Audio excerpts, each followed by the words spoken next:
Just give it 2 minutes, guys, and we will get started. There's a few people in the waiting room. Bam, bam, bam.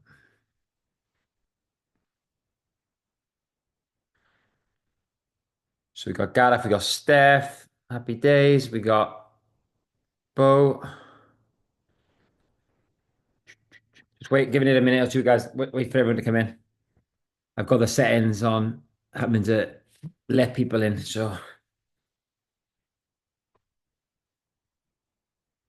what's Steph? Which Steph is it? She's not got a surname. Dun, dun, dun.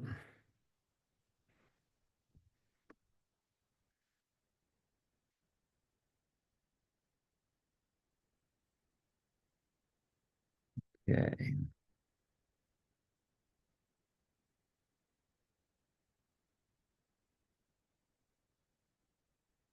Steph Vincent. Cool. I never know which Steph it is. Yeah, Steph Vincent or Steph Evans. We've got a few Stephs now. Okay, guys, I'll crack on anyway because if you're late, you can. I don't want to punish people that are on time for those that are a little bit late, but we'll get this show on the road. So, yeah, tonight's talk, guys, is on consistency. And we went to a gym owner summit, me, Cole, and Zoe the other day. And it was really profound, actually. The guy that presented, he's a bit of a sports psychologist, and he said, you know, is it a case that people don't know what to do, or is it that they're just not doing it? And I think this, that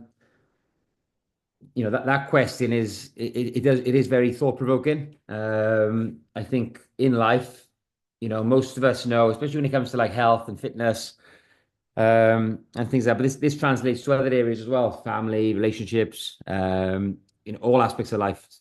Saving, financial planning, etc. It can definitely be applied to everything. A lot of the time, we know we shouldn't be doing things, yet we still Ghana, Portugal, I tell you, Spain, both of them. Oh, I think Phil's on. Let me mute Phil. I'll just mute everyone a minute. It was quite profound. And what he said was like, a lot of the time, people, they know what they should be doing, or they certainly know what they shouldn't be doing, and they're still potentially doing it. And I had a consultation with the guy this morning, and he told me all the things he was doing wrong, and he was well aware that he was dropping the ball, with his nutrition, the fact that he wasn't training, the fact that he was drinking too much alcohol.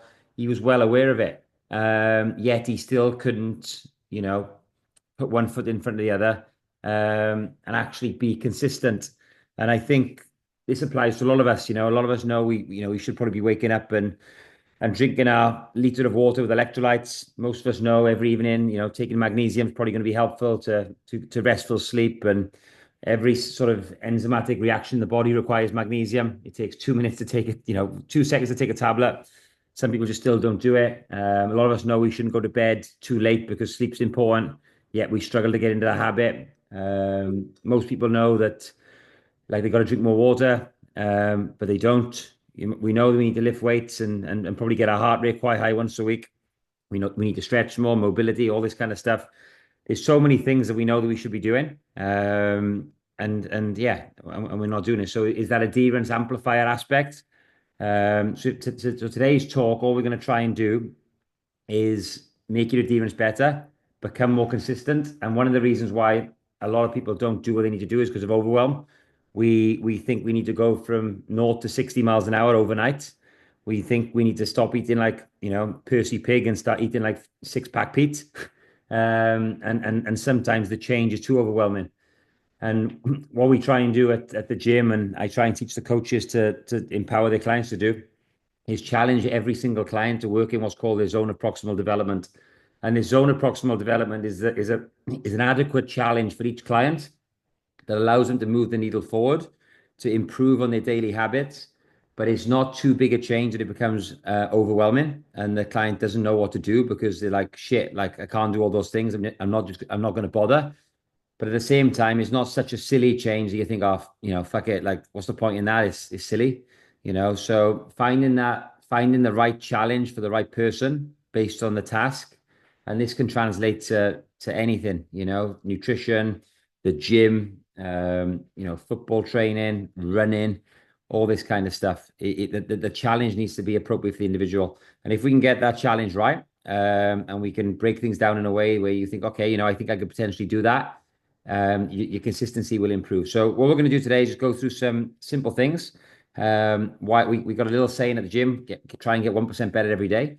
I'm not too sure everyone understands that, but we'll go through it and break it down now for you, because this sort of mindset of just improving 1% in multiple areas of your life every day, it can have a profound effect on where you end up, 1 year, 2 year, 5 years from now.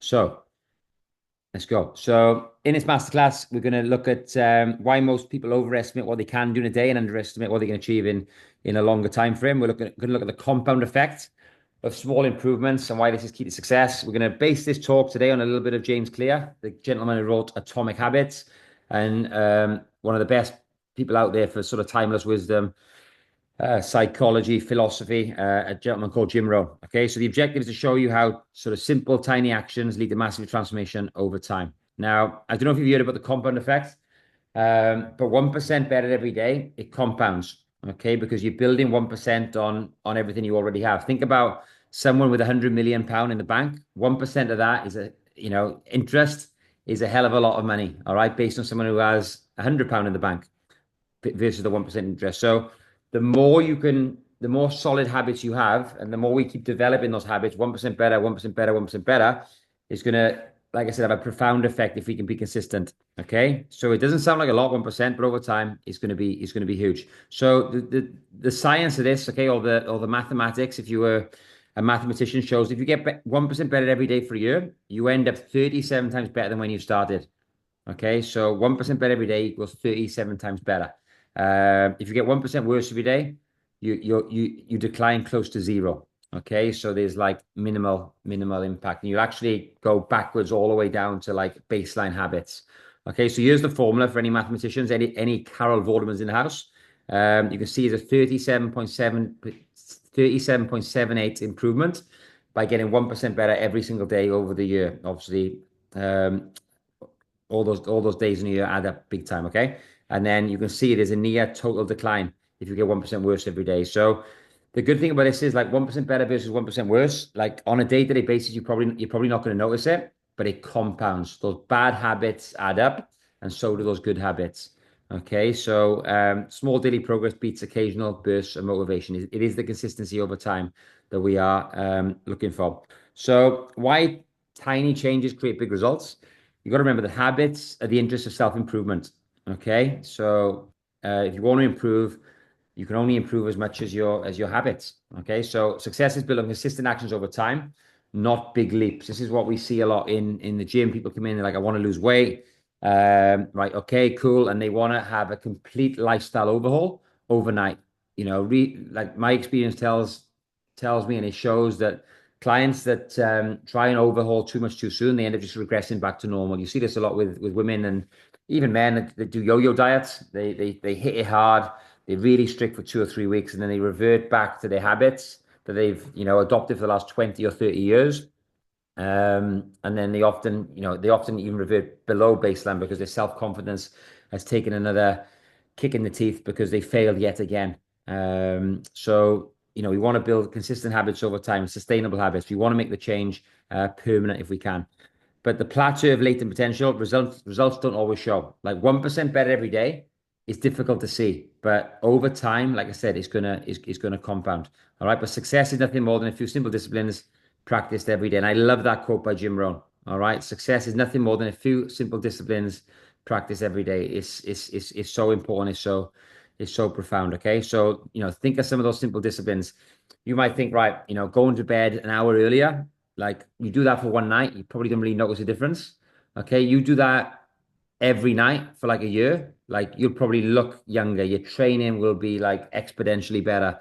Your recovery is going to be exponentially better. You might have less injuries as a result of that because you've had less injuries.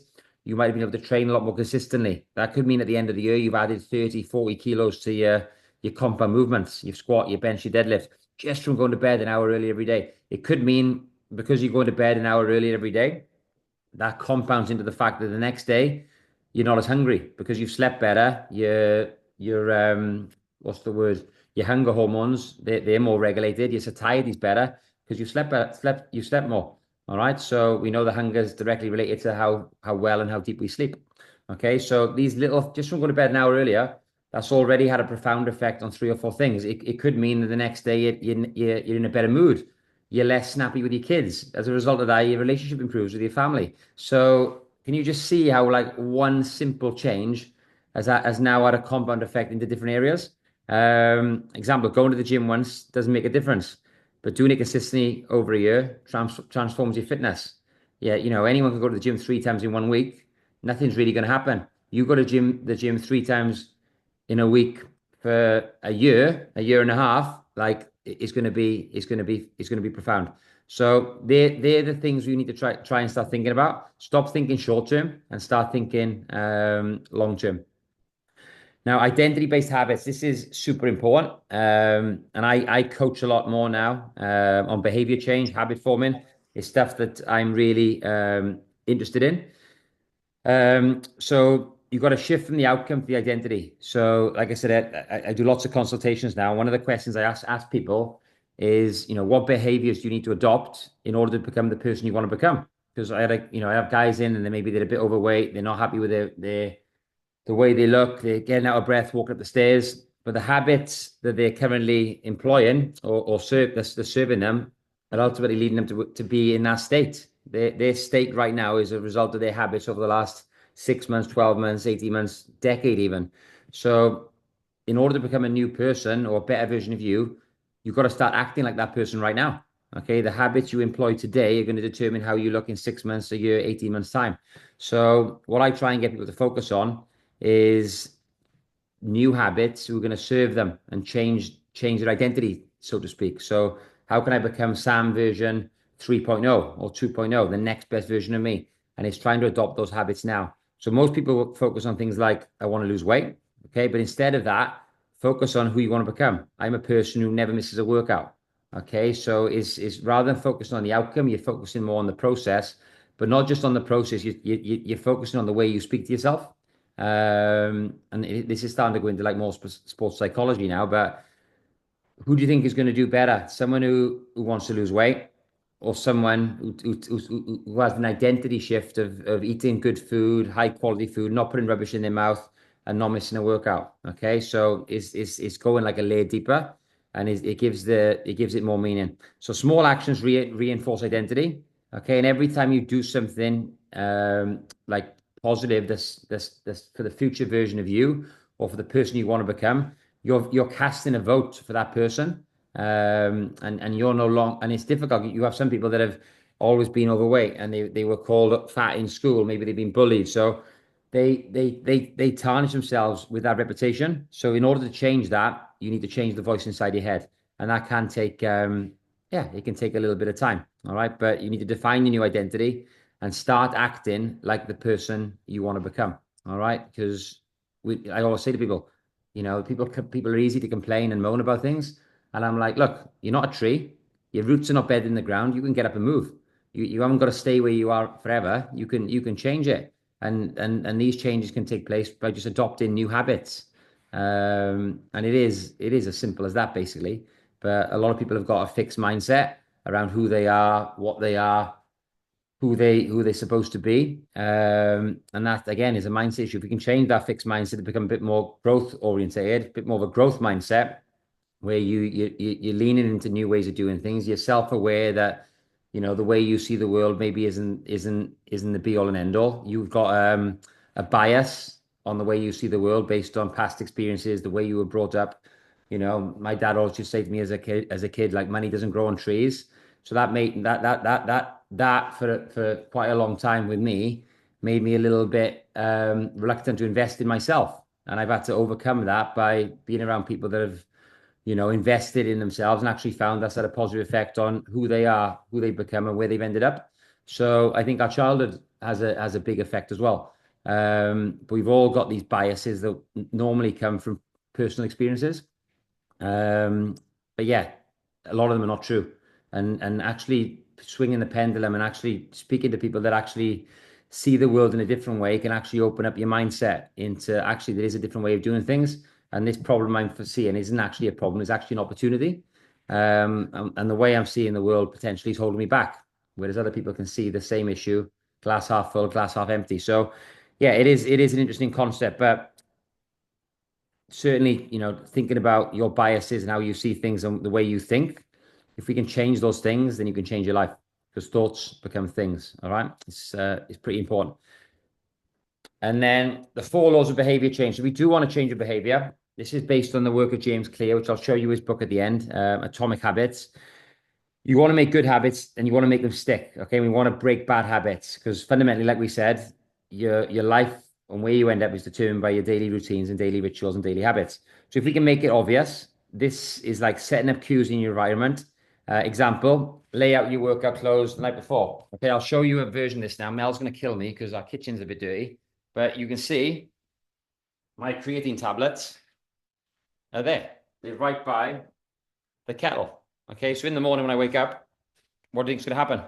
I'm going to take the creatine. Then, because I've taken the creatine, I come over to my supplement drawer because I've already taken one supplement, and then I take my other supplements. Mel doesn't let me keep them all out, but I don't need to keep them all out because the creatine, the cup of tea in the morning, triggers me to take the creatine, which then triggers me to then take my other supplements, my electrolytes, my wellness greens, my multivitamin, my zinc. Okay. So I made it obvious. It's a cue. I speak to so many people and they're like, "Oh, I forgot to take my supplements. Yeah, I'll try and remember next time." And they never remember because they haven't made it obvious. Okay, so we try and do this with you on the SOS app. We put the workouts on there for you to tick off. Your coach might put some habits on there for you. Drink water, take your electrolytes because it acts as a little trigger. Okay, we're trying to make it obvious. Also, make it attractive. Okay, associate habits with positive emotions. Example, listening to your favorite music while you exercise. A lot of people in the gym you see them with headphones on. Great, it gets you into that positive frame of mind. David Davis, he's not on this call, but he was struggling for a while, taking his he was fatigued, getting very fatigued in workouts. When I was noticing he was doing the 6 and 7 a.m. And I said to him, "Oh, what have you had this morning?" He's like, "Oh, nothing. I just had a coffee." So I said, "Look, you need to take your hydration, take your electrolytes, take your EAAs." And he's always forgetting. So I said, "Look, you need to get a routine in place to make it easier." Now what he does is when he gets home from work, he fills up his 2 bottles in the house, puts his electrolytes in there in the night, and he puts them in his car in the evening. So when he wakes up and sets off the gym at 5:30 in the morning, on the way to the gym, he drinks his electrolytes. And because it's so cold in Cardiff right now, they're freezing. He hasn't even got to put them in the fridge. So whether that works for him or not in the summer, we'll see. It'll probably be absolutely fine. But he's made it obvious. He's made it attractive. He knows in the morning he's not a morning person. He's setting himself up to win. So again, he's making it easy. And what does that do? It reduces the friction. So start with just 2 minutes of the habit. Okay. If you're struggling to do certain things, if you want to get 10,000 steps a day, but you're only doing 2,000, start with a walk around the block. All right. Then start with a slightly longer walk and you can build up to 10,000, but don't try and go 10,000 straight away. If you're only doing 2, make it easy, reduce the friction, and then make it satisfying. Reward yourself with small wins. For example, track progress. My mate Ollie Campbell wrote a great book called Build a Chain. I've got loads of copies of it in SOS. So if any of you guys on the call want one, I'll give you one for free. You give me lots of copies. It's called Build a Chain.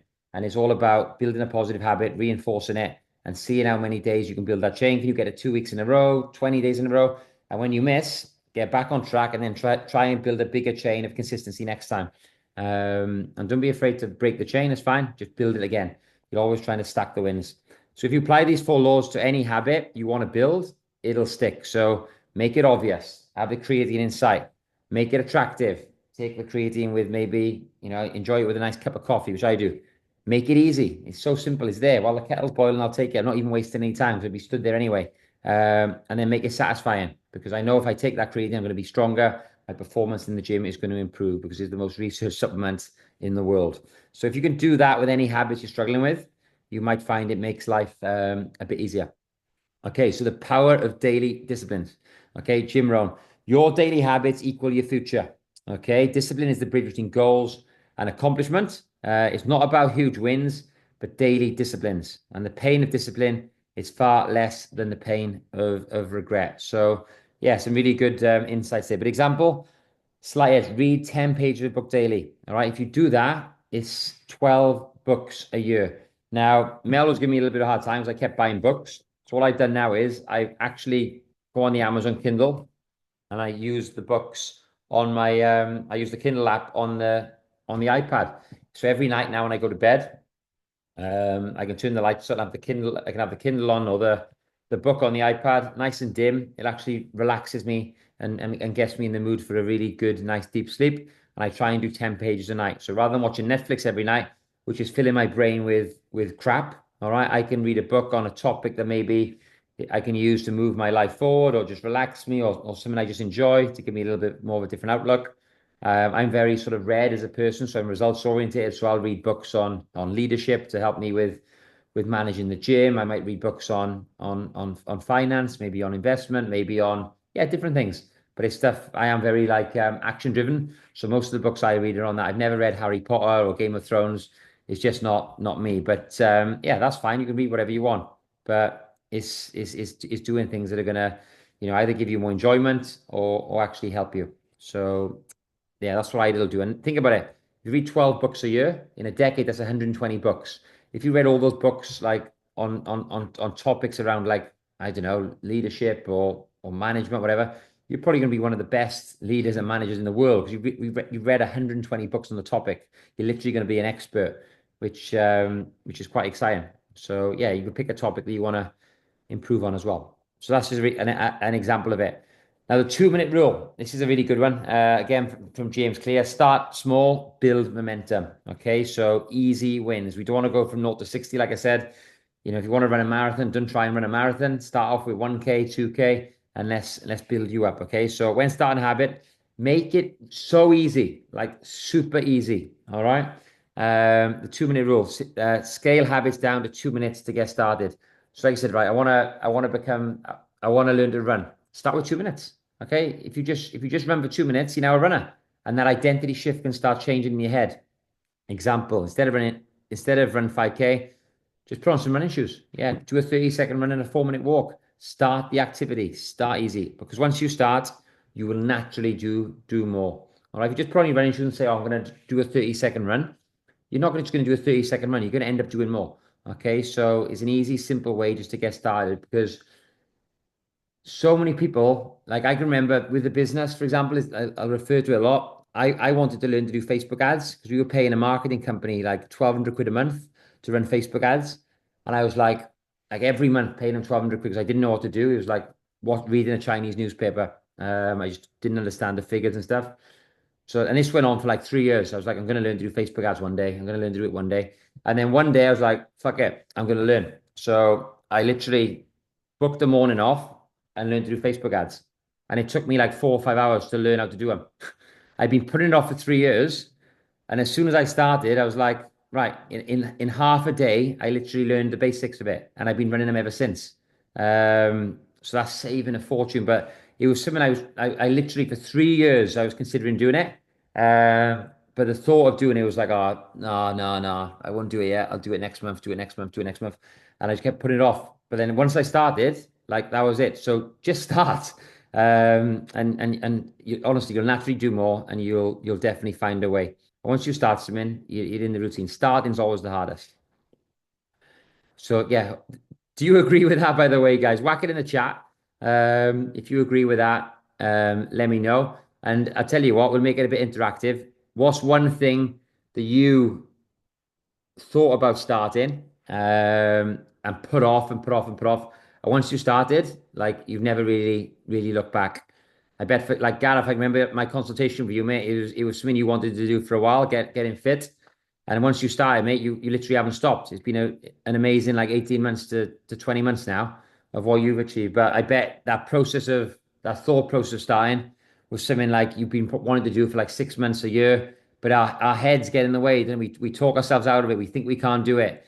Like that negative self-talk can literally hold us back. But once we start, we're like, actually, I can do this. This is actually quite enjoyable. So yeah, if anyone's got any experiences around that, whack it in the chat. It'd be interesting to share with the team. Cool. Bum, bum, bum. Okay, environment is willpower. So, how to set yourself up for success? You don't rise to the level of your goals, you fall to the level of your systems. Now, we did a talk about this in January. It's not about raising the ceiling, guys, it's about raising the floor. Okay. And what I mean by that is anyone can, if you've got a day off work, like the sun's shining, birds are singing, weather's not crap, like, kids are well. You've got a full fridge of food. Like when everything's going well, like everything's easy. Is easy on those days to have like a solid 8 out of 10, isn't it?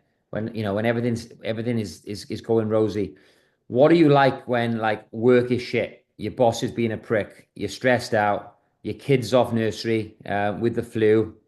Like you're not sleeping very well. Maybe it's the time of the month. How do you act and perform then? What's your nutrition like on those days? Do you know what I mean? Are you still pretty consistent? Are you still hitting like 6 or 7 out of 10 when it could so easily be, chuck the towel in, have a binge episode, fuck it, I'll start on Monday sort of attitude. They're the days that really do make a difference. How you show up when things are not going well. Because if you have 2 days of the week where you're, 8, 9 out of 10, things are going well, 80, 90% compliant. But then the other days of the week, you're like 2 out of 10, 20% compliance.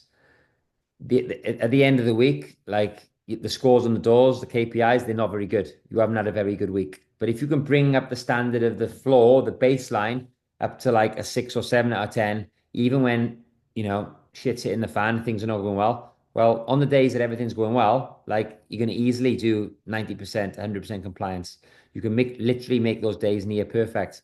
So that's when I'm chatting to a lot of the guys I look after a lot now is, putting things in play, having strategies so when things are going wrong, you can still like shoot a decent score of like 60, 70% compliancy on those days. So think about it. You don't rise to the level of your goals, you fall to the level of your system. So have systems in place. Mel's pretty good. If she's home late from work, she's got one or two easy recipes that take her like 5 minutes, and they're like 50 grams of protein, good micronutrition, like good amount of fiber, and they're easy to cook. Whereas like someone that didn't have those systems, they're probably going to call in Subway or Domino's on the way home, or they're going to be ordering a Deliveroo, which is like 100, no protein, full of processed food, full of preservatives, 1,500 calorie meal that isn't going to make you feel good after it, and it's expensive. So think about it. Design systems and your environment to make success easy, even when life is hard.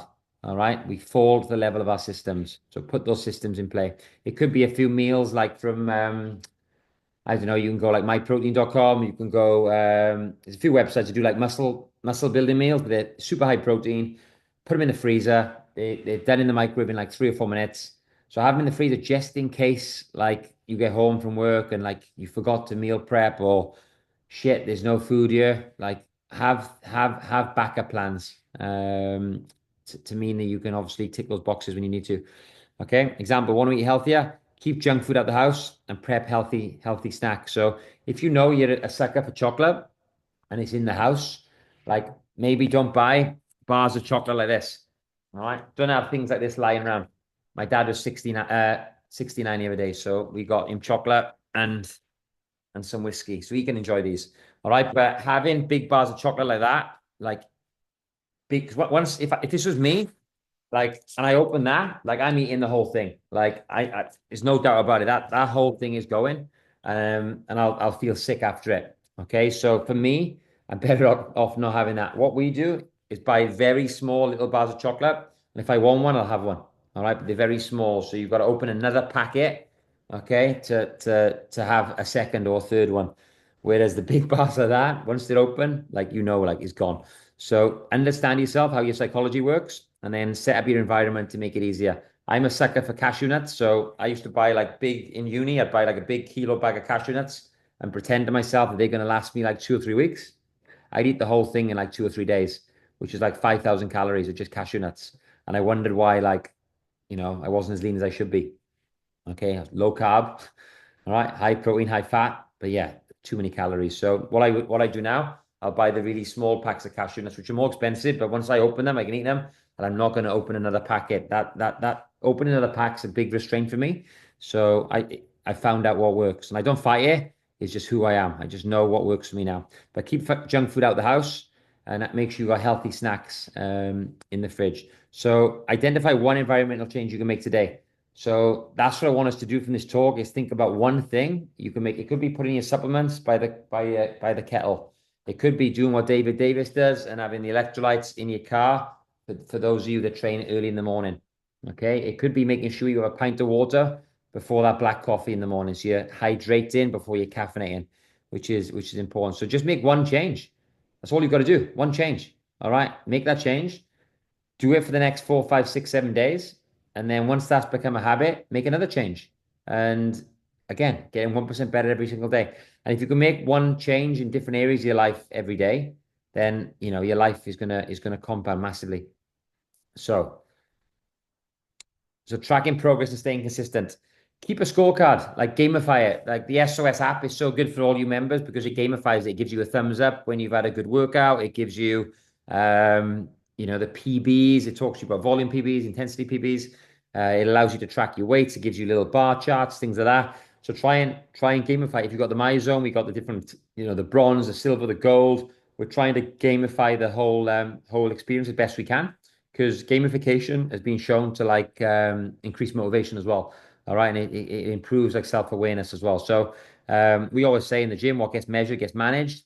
So having KPIs around like the in-body, your weight, your body fat, all these things just to keep you on track. So tracking progress, it really is key to staying consistent, but also maintaining and succeeding with your results. Only 8% of people, guys, lose weight and keep it off for 3 years or more.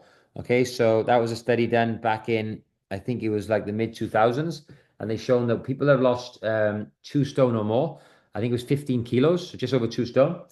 Only 8% of the people on this study, 8% of the people, it was over 200 people did the study, so there's only 16 people out of the 200 maintained their weight or within 5% of that weight 2 years later.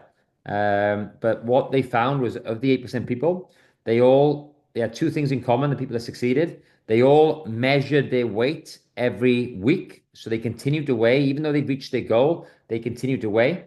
I had a woman join us the other day on a 6-week program. She put on 2.5 stone in COVID, and she didn't realize she put any weight on until she tried to put her work clothes on and they didn't fit her. Okay, out of sight, out of mind. If she was weighing every single week through that lockdown, she would have realized her weight was going up, and then she could have made some strategic changes based on how she was, acting and behaving during lockdown in terms of food intake and activity. So what gets measured gets managed. Even if you're at your goal, you want to continue to measure to ensure that you're still maintaining, because maintenance is hard. Okay, use a habit tracker to see your progress visually. This could be something in work. If you're a salesman, it could be making a certain amount of calls. If you're really struggling with eating fruit and vegetables, it could be tracking how many a day you have. It could be a water tracker. There's apps you can get for this now on the phone as well. And yeah, start making it a bit more of a tracking process. And then, like I say to the team, never miss twice. Okay, if you miss once, no problem. But good people never miss twice. So get back on track immediately, reset immediately, and go from there. So choose a habit and try and track it for the next 7 days. Okay, remind yourself. Loads of people set goals and they actually like, oh, I actually forgot I set that goal. I bought myself a little journal this year. I bought one for everyone in the team as well. Zoe, Cole. It's called Pareto. You might have heard of the Pareto principle. But what I put in here is I want to do a 5K in under 20 minutes.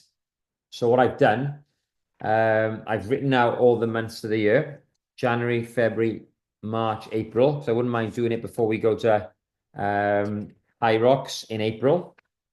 And what I've done is I've broken it down. I don't know if you can see, but I've written the months of the year down at the bottom. And then every single month, I've got to do a 5K to test, okay, what gets measured gets managed. All right. If I want to get better at 5K, I need to make sure once a month I'm doing a 5K. So at the start of the year, I did a 23-minute 5K on the 2nd of January. And then on the 1st of March, so the end of February, I did a 21-minute 5K. Well, my treadmill did knock off with 80 meters to go, but I was on track for a 21-minute 5K. And I got to get my treadmill fixed now. But I'm well on track. I'm not 2 minutes off in 2 months, okay, which is really good going. I've not done a sub 20 minute 5K since I played for Merthyr, which was like bloody hell. Time ago, probably looking at like 15 years ago. Because I set that as a goal, is in my habit tracker. I'm measuring it. I know where I am. I'm following the process. Yeah, I'm going to do it. I'm confident I'm going to do it. But a lot of people set goals and they have nothing to remind them how they're doing. There's no KPIs related to it. There's no tracker. There's no plan of how to get there. So yeah, try and put that in place if you can. Um, all right. So just some final thoughts then, guys. Recap. And this is the book. If you haven't read this book, read it. Honestly, it is really profound. It's life changing. Tiny changes, remarkable results. James Clear. Okay, he's the man. Follow on Instagram as well. He puts out a lot of good content. Takeaways: small, consistent actions lead to massive results. Your habits shape your identity and your future. Success is built daily, not overnight. Okay. And discipline and persistence will always win. Okay. But the key, guys, isn't to make big, big, big life changing changes overnight. All right. Choose one habit, start working on it today, implement that habit to become a routine. Okay. And then literally compound that habit. So build more habits as we go. All right. And comment in the chat what you'll implement. Okay, so yeah, guys, I hope that was useful. The 1% better analogy is pretty big. Like I said, you're not going to see many changes with it overnight, but if you do it over and over and over, like I said with the sleep example, how extra sleep will have a compound effect into other areas of your life is massive. So yeah, hope that was super useful. Does anyone want to come off the chat and just share one or two things they thought was useful and anything that they can implement? Or are we all just Netflix and chilling and just listening? Fine if you are. Raise your hand if you want to come in, and I'll bring you in. If you don't want to, no problem. Who have we got? We got Bo, we got Charlotte, we've got Emma, we got Gareth, we got Phil, and we got Steph. Yeah, a lot of people couldn't make it tonight, but we'll whack the recording in the group. Cool, thanks, Sam. Really insightful. So yeah, awesome, Steph. So appreciate that. So yeah, what's one thing, Steph, that you think you could change, a really simple change that will have a little positive effect that we can build? Is it going to bed a bit earlier, which could be hard with a little one? I know that with Ada. Is it eating a bit more fruit and veg? Is it making a bit more of a conscious effort to meal prep? Is it taking like a healthy snack to work to stop you potentially eating the biscuits? Not that you do, just giving an example. More veg and meal prep, definitely. Cool. So how can we get more meal prep, more veg into your day? It could be really simple. Okay, no problem. No worries on the mic. What I do is I go to Tesco's at the start of the week, and what I do is I buy all my food from Monday to Thursday. I'll buy 2 packets of chicken breasts, so 8 chicken breasts pre-cooked. I'll buy the 3 for 2 microwave veg, the broccoli and the peas with a bit of butter in there, and then I'll normally have some rice as well. So I know every single day for lunch I'm getting 250 grams of veg because I buy it on a Monday, and that's my meal prep. It'd be so easy for me to just to go to Greg's, okay? But think about the difference between going to Greg's and having a Greg's meal deal versus having 2 chicken breasts, vegetables, and some white rice post workout. Like, who's going to be leaner in a year's time? Yeah, you won't notice in a day or 2 days or a week, but after a year, like that shit starts to add up. So yeah, maybe do what I do with your meal prep. If you're going to work, go to Tesco's, buy some of those, and that's a really simple way to get more vegetables into your day and work. And you can also maybe do the same thing if you have an omelette. Put a handful of spinach in the omelette, fry some mushrooms and some peppers before you put the eggs in the pan.